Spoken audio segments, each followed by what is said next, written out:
this course, but you know, I'd say at some time you ought to look at some of this material that's being written for your own exposure. Karen Armstrong writes a lot of good stuff. People disagree with her because she tends to be a little more on the liberal side, but you need to put your ear to the ground and read some of this stuff that's out there. She has a whole piece on the history of God. Robert Wright has a whole history. He came out of a Baptist background. He did go liberal, I will tell you that. But he has, what's the name of his?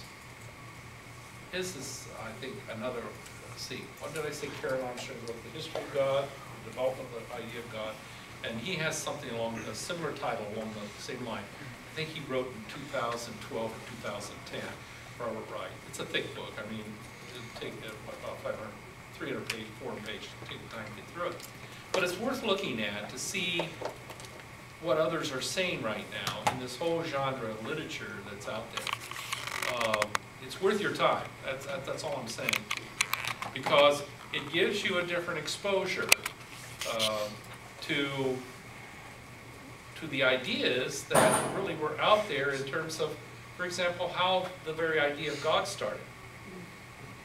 And that's why this material that Elaine Paget puts out there on Nag Hammadi, I think is the name of the materials. It's the Gospel of Thomas. It's the whole Gospel. There's a whole, I think there's an epistle or a Gospel of Judas out there, and of course there's one on Mary Magdalene.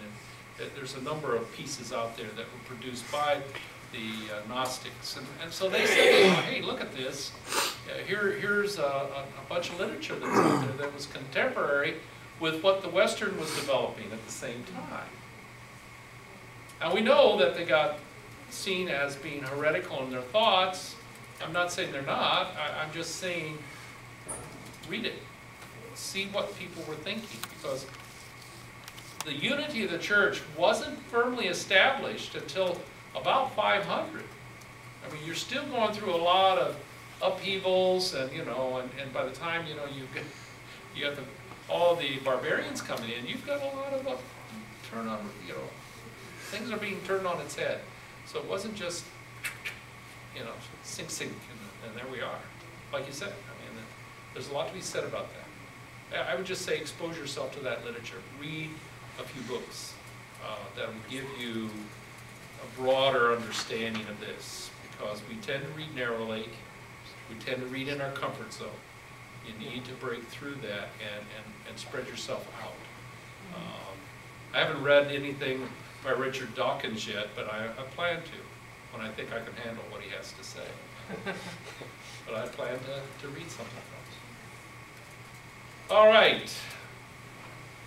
Let's take 10 minutes, and then we'll come back, and we need to move this boat along. We're not making as much progress as I thought.